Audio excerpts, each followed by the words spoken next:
Assalamualaikum teman-teman. Perkenalkan, nama saya Muhammad Nurul Hudaya dari program studi Tadris IPA IAIN Salatiga. Di sini kita akan belajar bersama tentang astronomi dan kebumian. Di mana pokok bahasan kita yang akan pelajari nanti ada 3, yaitu yang pertama struktur lapisan bumi, yang kedua ada lempeng tektonik, dan yang ketiga ada hidrosfer, atmosfer, dan medan magnet. Oke, kita memasuki pada pokok pembahasan yang pertama, yaitu struktur lapisan bumi. Jadi teman-teman, bumi yang kita huni setiap hari ini mempunyai lapisannya masing-masing. Lapisan yang pertama ada litosfer atau yang sering disebut dengan kerak bumi. Lapisan yang kedua ada astenosfer atau mantel bumi. Dan lapisan yang ketiga ada barisfer atau inti bumi. Lapisan bumi yang pertama yaitu litosfer atau kerak bumi. Kerak bumi adalah lapisan bumi yang paling luar atau paling atas dibanding lapisan-lapisan lainnya. Kerak bumi ini jauh lebih tipis dibanding lapisan-lapisan lainnya. Ketebalan kerak bumi ini kurang lebih hanya 66 km dan tersusun atas batuan penyusun kulit bumi. Karena merupakan bagian paling keras dari bumi atau seperti kerak, maka bagian ini disebut sebagai kerak bumi. Lapisan bumi yang kedua yaitu astenosfer atau mantel bumi. Lapisan ini dibagi menjadi 2 bagian, yaitu mantel luar dan mantel dalam. Mantel luar lebih tipis daripada mantel dalam, yaitu berada di antara 10 sampai 300 km di bawah permukaan bumi. Temperatur mantel luar masih di kisaran 1400 sampai 3000 derajat Celcius dengan berat jenis 3,4 hingga 4,3 gram per cm kubik. Sedangkan mantel dalam berada pada 300 hingga 2890 km di bawah permukaan bumi. Temperatur mantel dalam bisa mencapai sekitar 3000 derajat Celcius. Batuan pada mantel dalam lebih kental karena adanya tekanan tinggi dan biasanya memiliki berat jenis 4,3 hingga 5,4 gram per cm kubik.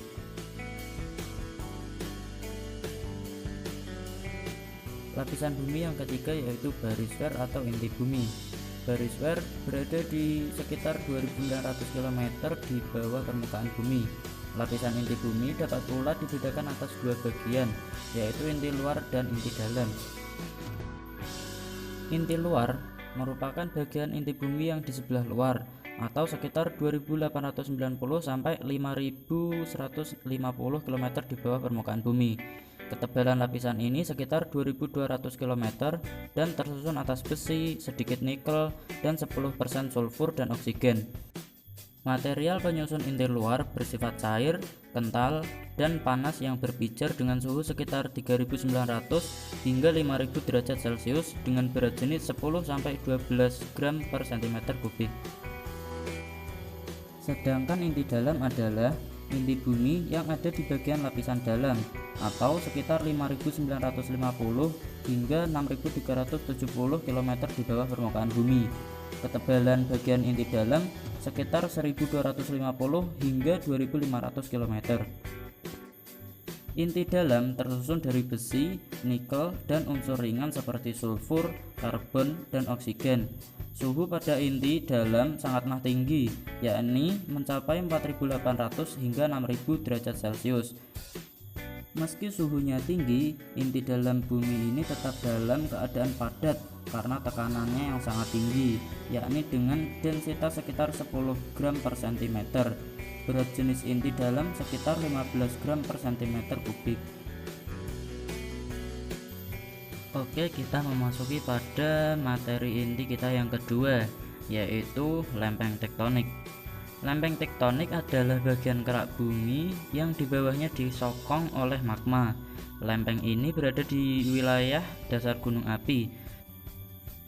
Ketika lempeng ini bergerak dan mengakibatkan perubahan pada bentuk permukaan bumi, itu yang biasa disebut dengan gempa bumi. Nah, sebenarnya apa yang membuat atau penyebab bergeraknya lempeng bumi tersebut? Nah, penyebabnya itu ada 3. Yang pertama ada gaya gesek, gaya gravitasi, dan gaya dari luar bumi. Gaya dari luar bumi ini bisa berupa meteor atau benda-benda lain yang membuat terganggunya lempengan bumi. Nah, selanjutnya kita akan memasuki pada pokok pembahasan kita yang terakhir, yaitu hidrosfer, atmosfer, dan medan magnet. Jadi teman-teman, pada permukaan bumi kita ini ada komponen-komponen yang menyelimuti bumi kita, yaitu hidrosfer, atmosfer, dan medan magnet. Nah, sebenarnya apakah komponen-komponen tersebut? Simak terus videonya ya. Komponen yang pertama yaitu hidrosfer. Hidrosfer adalah lapisan air yang ada di permukaan bumi. Hidrosfer yang ada di permukaan bumi meliputi danau, sungai, laut, salju, air tanah, dan uap air yang terdapat di lapisan udara. Komponen yang kedua yaitu atmosfer. Atmosfer adalah lapisan gas yang menyelimuti bumi. Nah, komposisi dari atmosfer tersebut adalah yang pertama ada nitrogen, ada oksigen, argon, dan karbon dioksida. Adapun fungsi dari atmosfer adalah yang pertama, melindungi bumi dari benda-benda angkasa yang jatuh ke bumi karena terkena gravitasi bumi. Yang kedua yaitu melindungi bumi dari radiasi ultraviolet yang berbahaya bagi kehidupan makhluk hidup. Dan yang ketiga, mengandung gas-gas yang dibutuhkan manusia, hewan, dan tumbuhan. Dan komponen yang terakhir adalah medan magnet bumi. Medan magnet bumi adalah satu-satunya penghalang antara angin radioaktif dan permukaan planet yang rapuh. Medan magnet membelokkan angin matahari dengan aman ke sekeliling planet, menciptakan perisai berbentuk komet yang disebut magnetosfer.